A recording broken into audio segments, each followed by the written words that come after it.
Allô, allô, j'espère que vous allez bien. Aujourd'hui, j'avais envie de vous partager mes astuces maquillage et soins pour l'été parce que vous êtes nombreuses à me demander bon, comment faire pour que mon maquillage tienne longtemps, qu'est-ce qui est tendance pour l'été, blablabla. Donc, j'avais envie d'un peu mettre un peu tout ça ensemble et de vous donner quelques astuces pour l'été.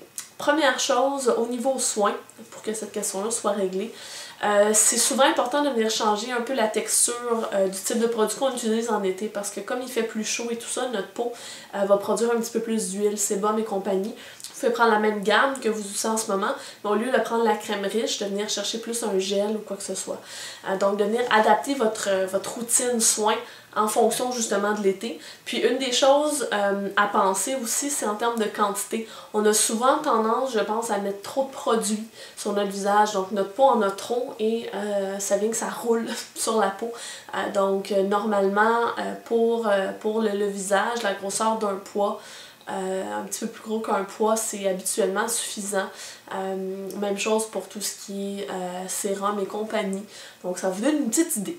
Ensuite de ça, pour maquillage, parce que c'est ce que j'aime le plus, en fait, pour le teint, j'opte pour quelque chose de plus léger en été. Et c'est ce que je vous conseille aussi parce que comme il fait déjà chaud, quand on porte un fond de teint super lourd, tout ça, si ça se met à fondre, je blague là, mais bref, c'est beaucoup plus agréable de porter quelque chose de plus léger. Puis souvent l'été, de toute façon, étant donné que notre peau a un peu plus de soleil, notre peau est plus belle souvent en été.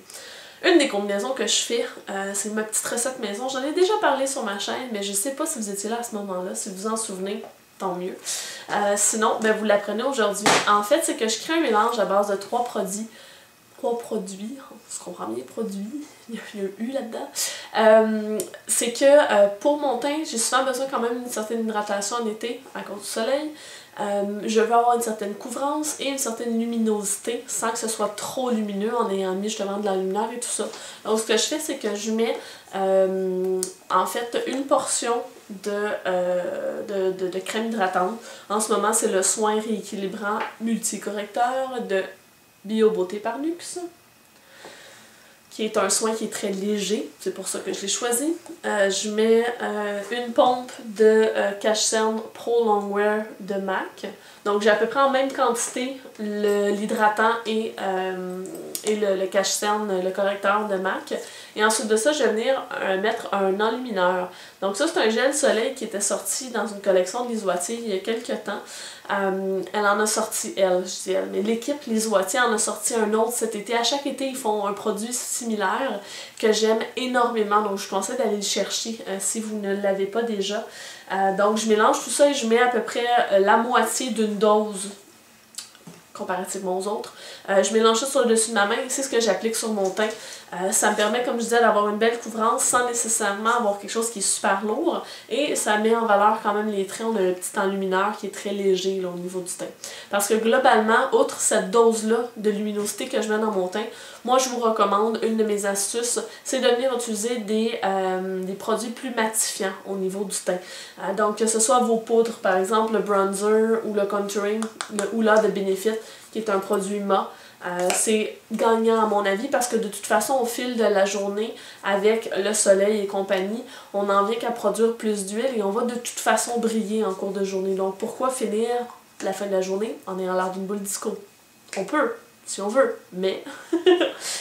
Sinon, par rapport à la brillance, justement, un de mes coups de cœur que je recommande tout le temps, c'est ce produit-ci. En fait, c'est une base matifiante qui va être traitante aussi pour l'acné de Cover FX.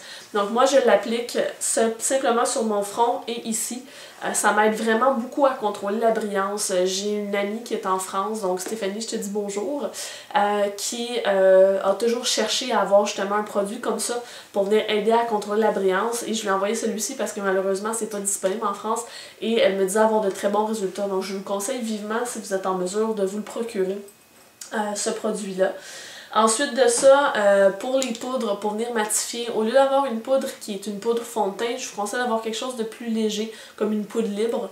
Une que j'aime beaucoup, c'est la poudre CC Prep and Prime. Donc c'est un produit qui vient justement matifier légèrement le teint. Il n'est pas prévu nécessairement pour ça, il est plus prévu pour venir corriger le teint. Mais comme c'est très fin comme poudre, j'obtiens un résultat qui est super beau, donc c'est un produit que j'aime bien. soit dit en passant. Mais bref, tout ce qui est poudre libre au lieu d'une poudre compacte qui contient déjà de l'huile, c'est ce que je vous suggère.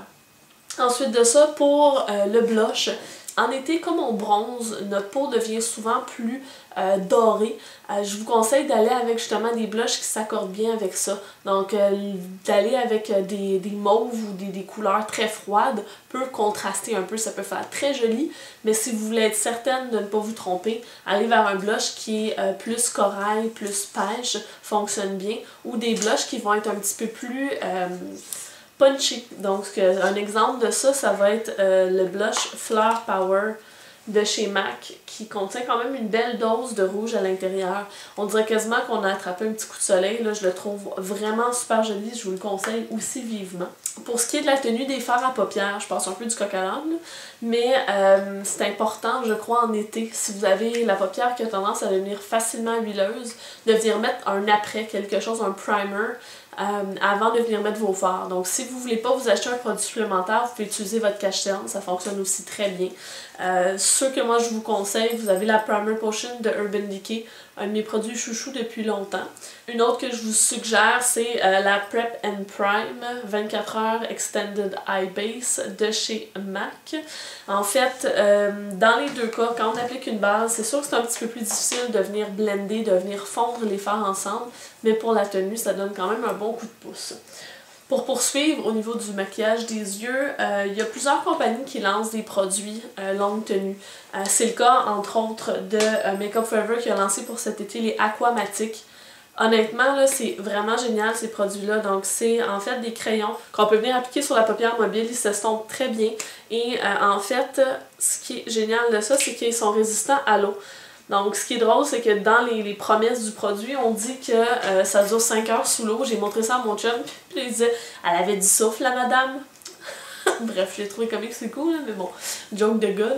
Donc ça, c'est chez Makeup Forever. Il y a un autre produit qui n'est pas nécessairement conçu de la même façon, il n'est pas prévu pour durer 5 heures sous l'eau, mais en termes de tenue qui est vraiment génial, c'est un coup de cœur que j'ai eu qui était dans la collection Féline de Lise Wattier.